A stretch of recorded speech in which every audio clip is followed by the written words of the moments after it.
spoke about four chapters of Yoga Sutra, the Sadhana Pada, the Samadhi Pada, Sadhana Pada, Vibhuti Pada, and Kaivalya Pada. We were speaking about the second chapter of Sadhana Pada, which contains 8 sutras or 8 thread of thoughts. Yama, Niyama, Asana, Pranayama, Pratyahara, Dharana, Dhyana, and Samadhi. We spoke about Yama, and today let us continue with Niyama. Niyama basically means do's, what one, the sadhak or the one who wants to practice the yoga, what one should do as a lifestyle. First of that is Shaucha. Shaucha is purity. As we know, purity is not just the cleanliness, it's not just the physical cleanliness. Of course, physical cleanliness, good hygiene is important, but here it goes beyond that. It also means the purity of your thought and words. Yeah, so remember, these are the prerequisites before a sincere sadhak who wants to follow the yogic lifestyle must have these qualities or must develop these qualities. And so out of second one, which is niyama, what are these shaucha? Shaucha is purity of gross level, physical level, but also at mental level and intelligent and emotional level also, which means any situations where you have to make certain judgment, your judgment must be based on purity and not based on being self-centered or being selfish. So now all these qualities you have to apply and check within ourselves whether are we able to do it? Are we doing it? How much are we able to do it in our day-to-day life? We are every morning or every evening go under the shower, take shower, which is good, which is purity of your physical body, which is excellent. But are we able to spend some time in checking our thoughts and emotions? Is it positive or negative?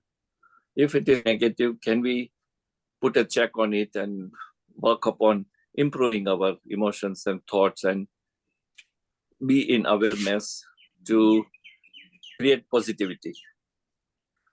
So that's a shaucha. Second is santosha or contentment. Our lifestyle today is to acquire, as we spoke last time, is to go on acquiring additional new things and extra things, and probably what we do not need, we go on acquiring it. And these are all based on our desires instead of based on needs. So there must be a point where you should have a feeling of fulfillment, feeling of contentment. Yeah, so I would rather give a small example here. When we do yoga asana, we have a group of 10 people, for instance, and you realize that your performance of asana is not as correct or as it should be, or rather it is not as good as your fellow yoga practitioner. Now what happens? Without your knowledge, you develop some amount of inferiority. Yeah, that you think you are not able to do it. And that registers in your subconscious mind. And that prevents you from putting up your best and pursuing it further. Instead, rather you accept your condition, accept what it is, and then work upon it. So the basic idea of developing attitude of contentment, develop the attitude of fulfillment, that today you are able to do this and accept it, and then work upon it to improve that. So the second quality, according to Patanjali Yoga Sutra, is santosha. Third one is tapas. Tapas means discipline, control. So discipline in our day-to-day life, at our, let's say, physical level, when we are engaging ourselves or indulging ourselves in sleeping a little longer than we should because it's holiday, because it's Sunday, or taking it easy in life into our day-to-day activity because it's holiday also. All these small matters is what it leads to bring about the discipline.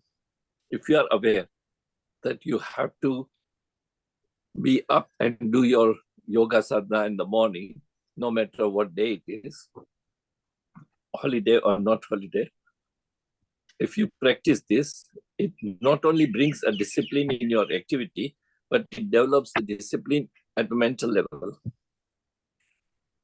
Yeah, so if you get used to develop this habit of doing certain things at certain time in certain space and time, not only at the physical level, but even at mental level, it is registered.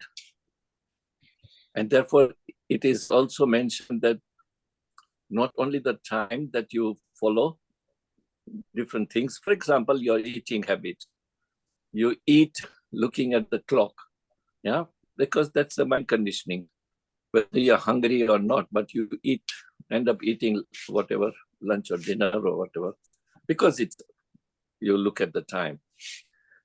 Yoga sadhana or going out for a walk or making a phone call, you go on spending time on making a call and conversation without having, any valid points or comments or any conversation. It's lack of discipline. It's lack of discipline.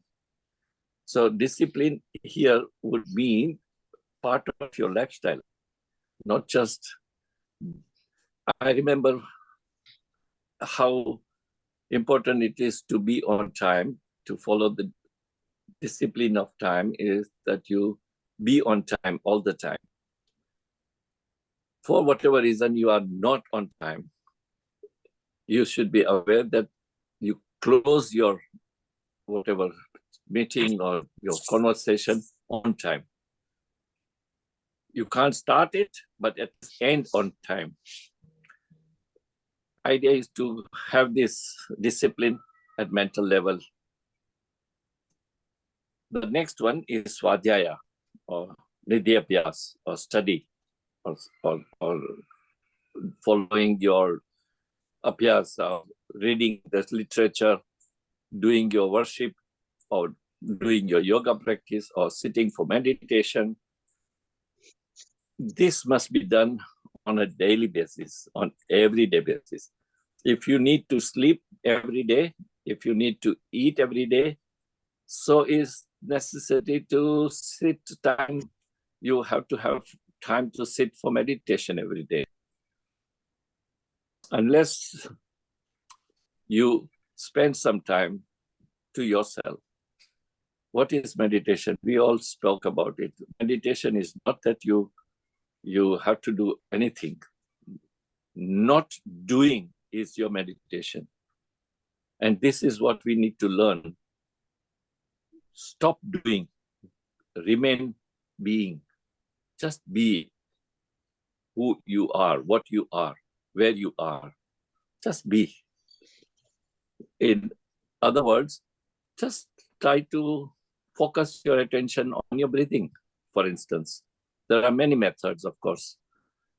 Easiest method is to watch your breath. Spend some time, at least 10 minutes every day, with your eyes closed gently, and watch your breath.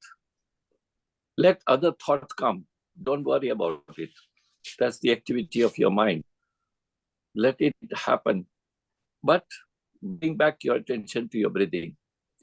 And initially, you may feel restless, but believe me, with the practice, you will get over it. You will enjoy it. You will extend 10 minutes to 20 minutes every day.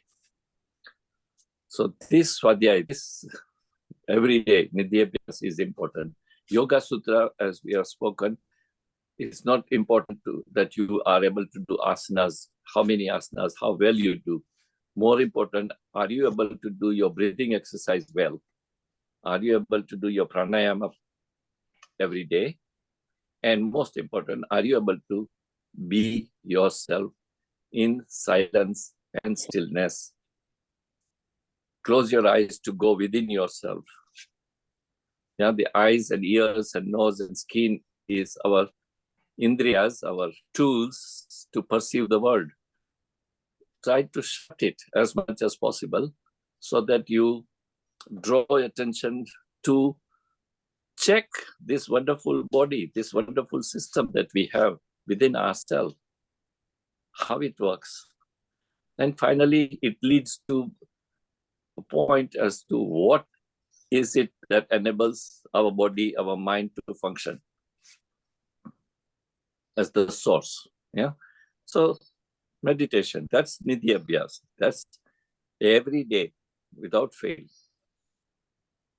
Next is Ishvara Pranidhana, which means the importance, remembering, prayer, surrender to higher energy, call it a deity, guru, God, whatever name you like to give. But have the attitude of surrender, have the attitude of gratitude to that higher energy, to that higher power. Yeah. So here, Patanjali is so intelligent to bring yoga, which is based on karma yoga, also indicate the bhakti yoga, the surrender, devotion, that you must ultimately praise to the higher power, the higher energy, higher self, or God, or Brahman, or whatever name you prefer. So that Ishvara Pranidhana is important. That attitude is important. And that makes you humble. That makes you that I'm not the doer. I'm only performing my role. I'm not the really doer. So these are the niyamas. 5 points of yama, 5 points of niyama. And the third sadhana is asana, postures. Now, we are strictly talking about here the Patanjali Yoga Sutra. As we said, there are many schools of yoga, Iyengar or Vinyasa or Hatha Yoga or Bikram Yoga, or many yoga. Each one has their own, let's say, modalities. But Patanjali said, Yoga Sutra says that asana, you must start with absolutely simple, basic asanas. Yeah. What probably think you take it for granted, standing is yoga or asana. Just the standing. We all stand most of the time, anytime. But in a right fashion, in the right manner, standing. And that's why the first simple asana is Tadasana, which is standing on 2 legs, 2 feet, but with awareness that your body weight is equal on both legs, equal on your toes and heels. You are not fumbling, you are not wobbling, you are maintaining stillness. That standing is yoga asana. Similarly, sitting, just sitting, simple sitting is a posture, is asana. And that's how the Sukhasana, Siddhasana, Padmasana, all these have developed. So here the Patanjali does not emphasize on the complicated and difficult asana postures, difficult postures. If you can do it, it's very good for your body, of course. But Patanjali's emphasis is ultimately pranayama and meditation. In order to sit for meditation, your body needs to be accustomed to maintain the sitting posture without any movement for a longer period of time. And in order to sit that longer period of time without movement, you need to train your body. You need to have your body prepared for it. So Patanjali Yoga asanas are simple. And just to sustain and with ease to prepare long hours of sitting in meditation without any discomfort. If you can do that much, that's enough according to Patanjali. Of course, we do many other asanas which are, let's say, developed by different yogis and different masters, which are very good. But here we are talking about the origin of yoga, introduced by Patanjali. Okay, let's continue with pranayama. The fourth one out of 8 is pranayama. Now, this is very important. I will spend a little longer on this. Pranayama, as you know, is prana and yama. Yeah, the word you can divide into 2, prana and yama. Prana is that vital energy. Yeah, the vital energy that is all around us. What we breathe. We don't only breathe the oxygen, but with that oxygen, there is a particle which are so fine, so minor that we don't able to see it with naked eyes, or sometimes even it is not visible with different technology. But it is the significant life force. How to inhale and how to exhale in a particular fashion that benefits your physical body and mental body is ayama or discipline. That becomes pranayama. The very popular example is that most of us, without our awareness, our way of breathing is shallow, and whereby you inhale not even count of 2, you exhale within the count of 2 or 3.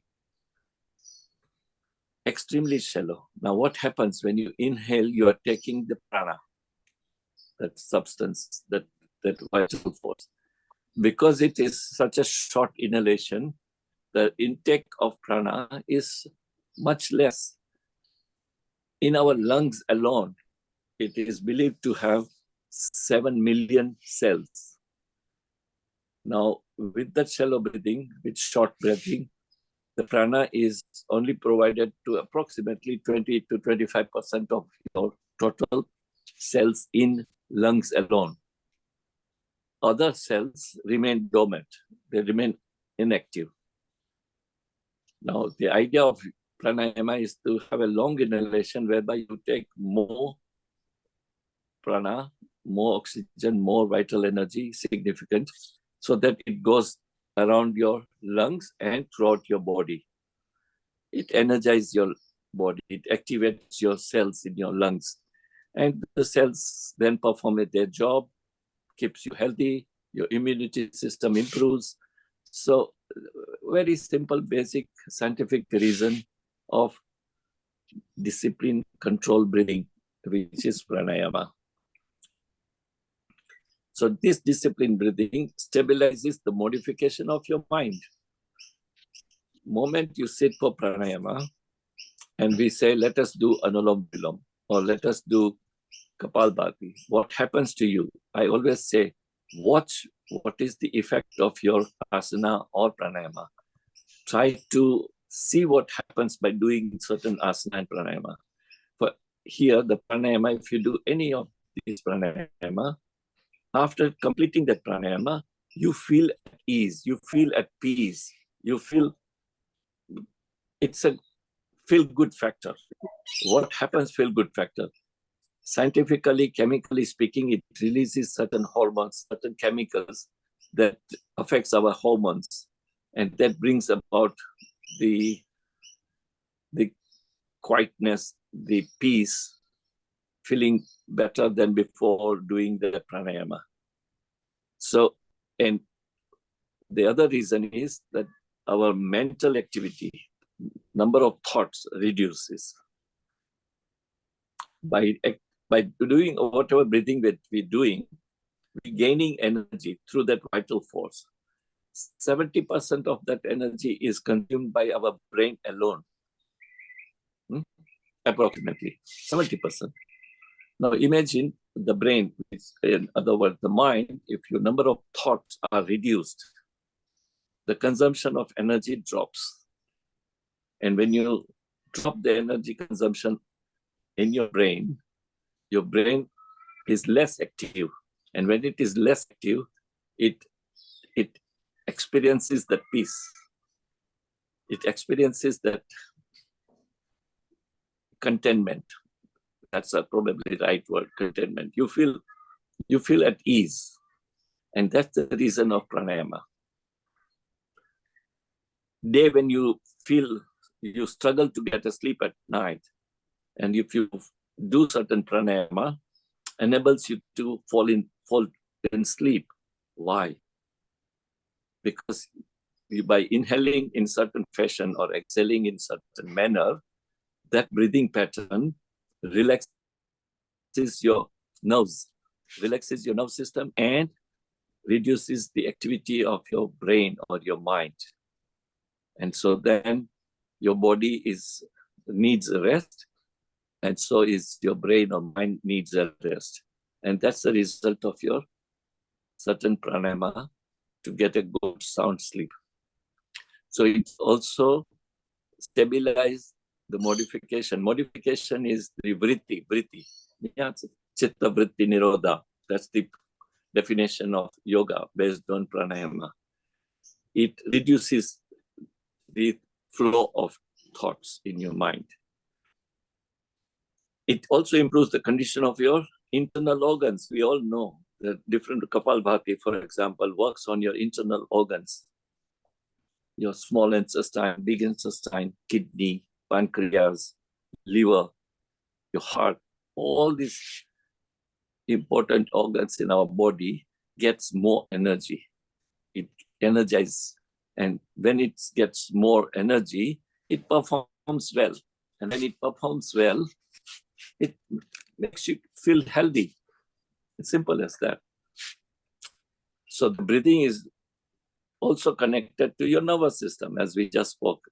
It's directly connected to your nervous system, and it stabilizes your mind.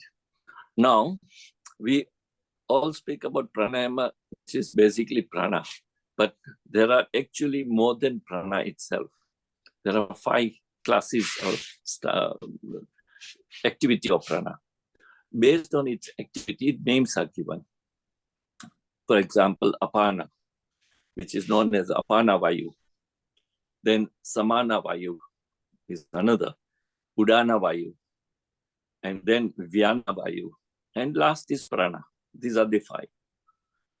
Now, all 5 are divided because the function of this prana and the location in our body, the names are given. For instance, the prana, let us begin with first prana, energy moving the area of when we do inhalation, exhalation of prana, where does it work? It works in your lungs. We all know. Yeah, it operates energy movement in our lungs. And it connected to our anahata chakra, which is your center of your chest, anahata chakra. And what are the implications of this prana? Love and compassion. See, when you do pranayama, as we always do with eyes closed, try to bring your attention to the part of the body or chakra where it operates. So when we do the prana, normal breathing, and when I say normal breathing, disciplined breathing, which means certain amount of inhalation, certain amount of exhalation. Focus it on your anahata chakra. And that's how it is develop the activity of the chakra of chest, anahata chakra, gets more activated. Second is samana vayu.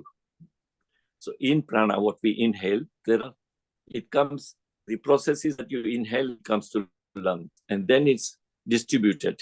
That energy, that vital energy is distributed. So this samana vayu operates between navel and heart region. After inhalation, the apana, it reaches up to your navel region. From the heart, it goes up to navel region.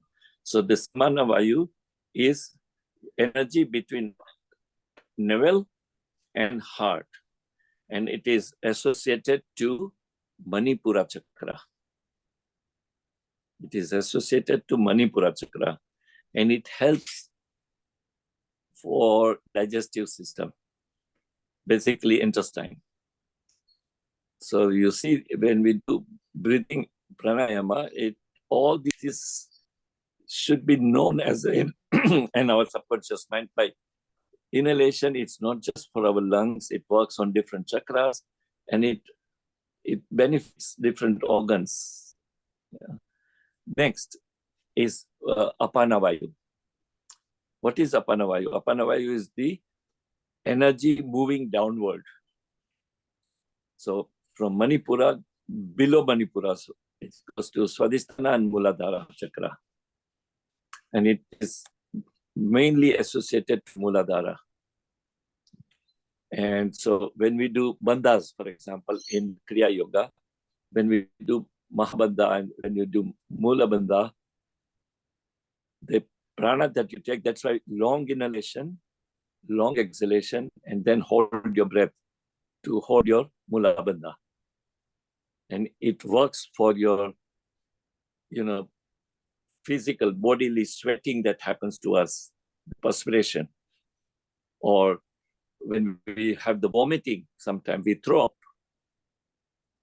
or even our passing the gas, passing the air is out of the apana vayu. It's because of the apana vayu, because the movement of apana vayu. Similarly, udana vayu works upon your Swadhisthana and crown chakra. It moves upward.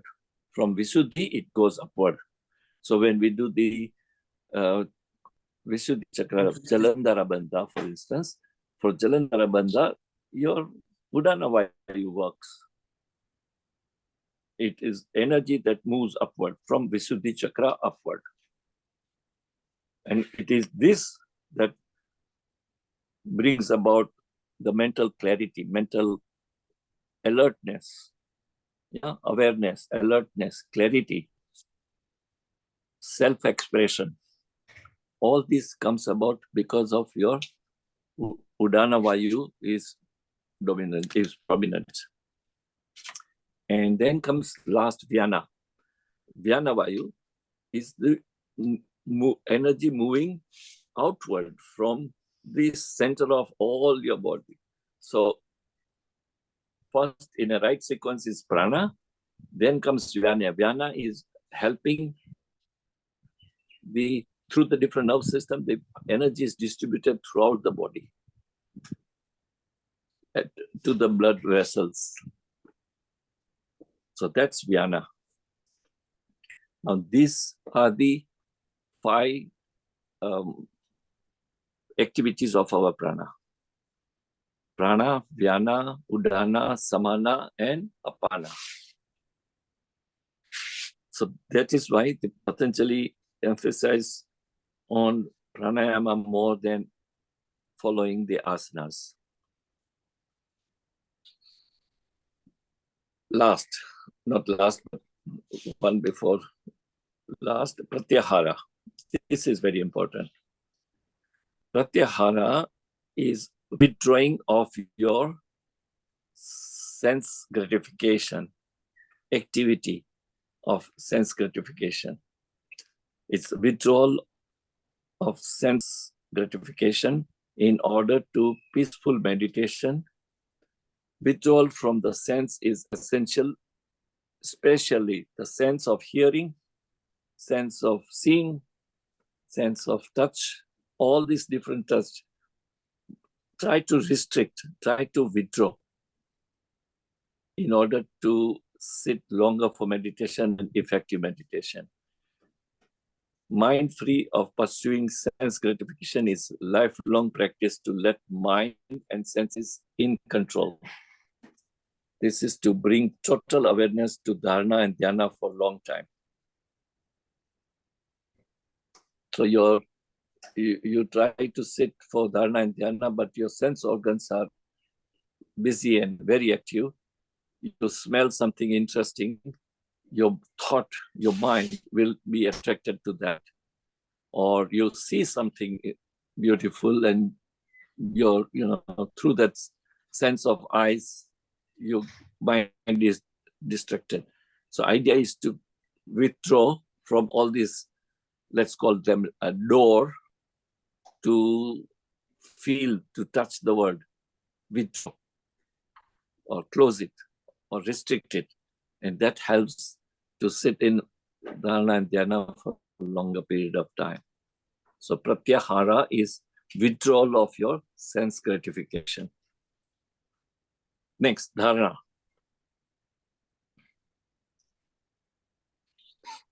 Dharana, as we know, it's very simple.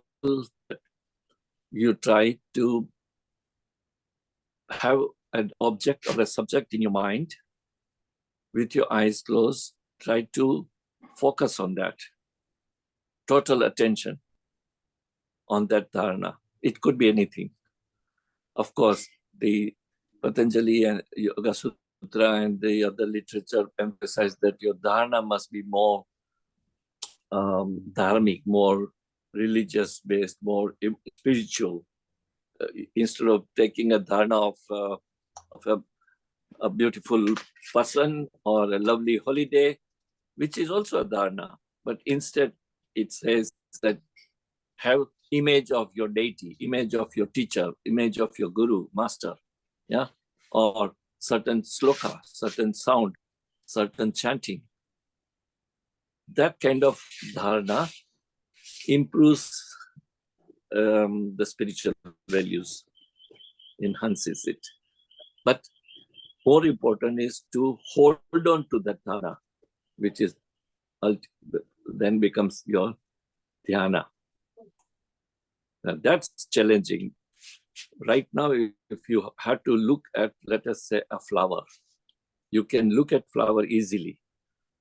But to hold on looking at flower for, let's say, 5 minutes, you will not be able to. I have seen it. You cannot see a particular thing continuously without any deviation for a longer period. It is your mind will distract you, mind will give you other thought, mind will take you other place. And holding on to any object or any subject, longer point of time, and that's crucial. That needs abhyas, that needs your practice, that needs your determination, your willpower, that you have to hold on to it and convert your dharana into dhyana. And this is what we try to do every day, no matter if it is 5 minutes, 10 minutes, slowly increase the space, increase the time. But this is the most important part of any yogic lifestyle. Important is to be by yourself, close your eyes, relax your body, and without any stress, without any stress mentally or physically. Watch your breath first, becomes an easy dharana. After watching breath, try to bring your focus to your third eye or your center of your eyebrows. These are the easy practices of dharana. And then hold on to that attention, hold on to that focus, and stay without any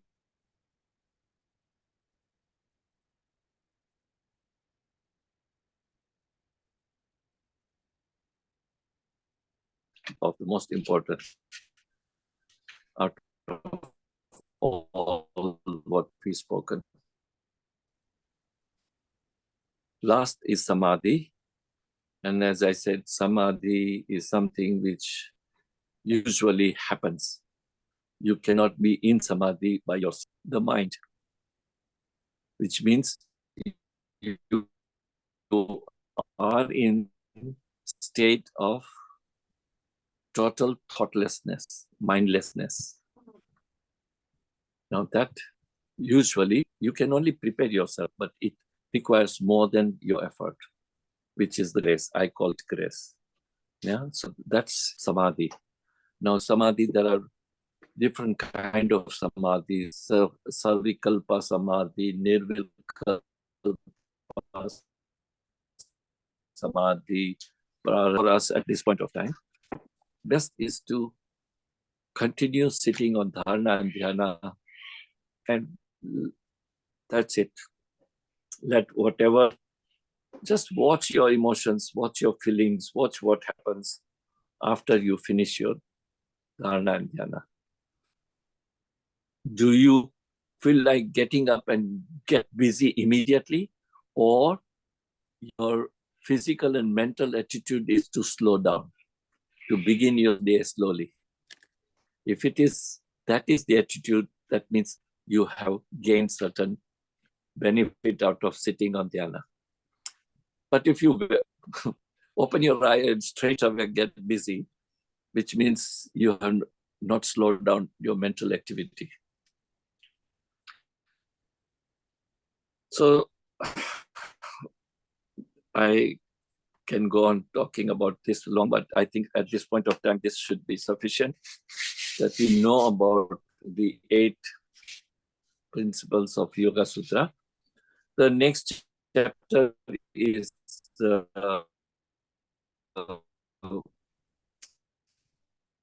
Vibhuti Pada and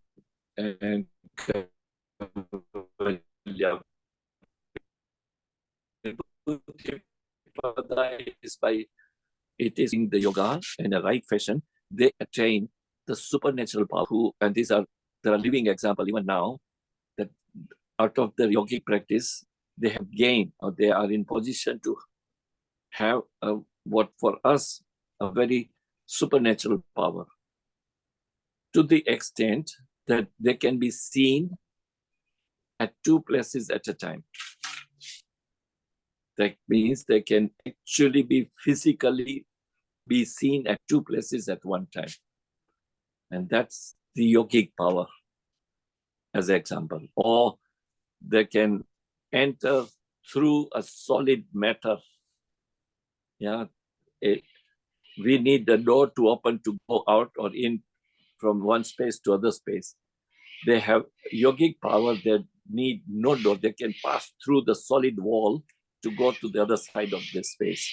And these are based on your subtle power, yogic power, which is, at this point, we do not need to much think about it or talk about it, because we are a long way away from that. But these are the possibilities. These are definitely the possibilities. And the last is Kaivalya Pada, where you do not need any yogic power. You don't want any supernatural power. Because that can also harm you in the way that indirectly or subconsciously the ego is developed. Even the great rishis and yogis end up having this ego, and therefore they could not attain the Kaivalya Pada. They could not attain the liberation. So the goal of yoga practice is to get out of this cycle of birth and death, which means self-awareness or self-realization, or call it liberation or moksha. So that's the end part of it. Kaivalya Pada.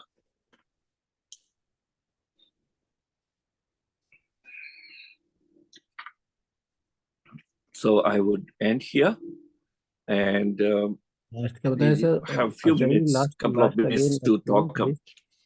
Sorry? Last you have spoken. Last point. Kaivalya Pada.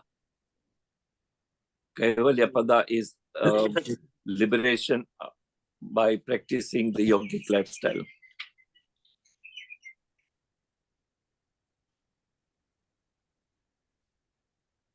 the idea of Patanjali to write in the Yoga Sutra about the awakening or Kavalyapada is that you know what could happen to a sincere and serious yoga practitioner who spent a lifetime probably, in following certain yogic lifestyle. And there are more than enough examples available who have attained that. But that Vibhuti-pada is only, it's supernatural power that you get, but you do not get liberation. It does not necessarily mean that you are self-realized person, what is known as a Brahmagyani. In order to Brahmagyani or self-realized person is the last part, which is Kaivalyapada, which is much more than Vibhuti-pada or supernatural power. So with this in our conscious or subconscious mind, we shall start from next yoga class, our basic asana. We start with simple preliminary asanas, and then we slowly move to do different asanas as we have done many times before. But emphasize is awareness, that 45 minutes or 1 hour you spend, not only physically, but emotionally, mentally, and spiritually, be present right here and now. That's important. And that's I think if you are able to do that, you are definitely the sincere and genuine seeker. Most of us, knowingly or unknowingly, we allow the mind to take us in different time zone, different space, while physically appearing here.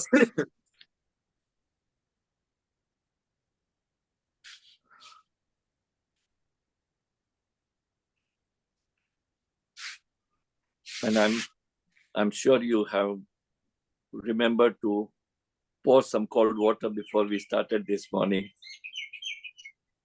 Yes, Acharya. Remember, I have done it.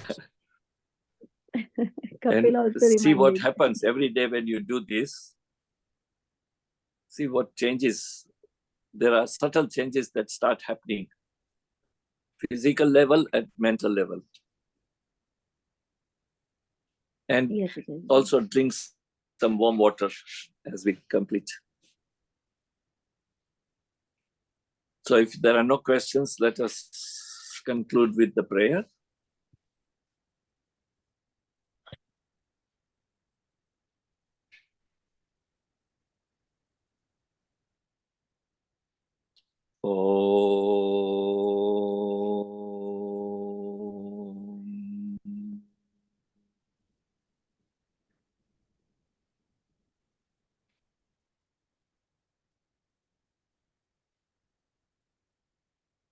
Asato ma sakamaya tamaso ma jyotirgamaya mrityurma amritam gamaya loka samasta sukhino bhavantu. Loka samasta sukhino bhavantu. Samasta loka sukhino bhavantu. Om Shanti Shanti Shanti. Om Shanti, Thank you, God, for Shanti, giving us air to breathe. Shanti. Thank you, God, for giving us water to drink. Thank you, God, for giving us sun for energy. Thank you, God, for giving us food to eat. Thank you, God, for giving us good health and happiness. Thank you, God, for giving us positivity. Thank you, God, for giving us all that we deserve. Thank you, God, for your love, your protection, your guidance, your blessings. Thank you, God, for the existence. Thank you for giving me a chance to serve you.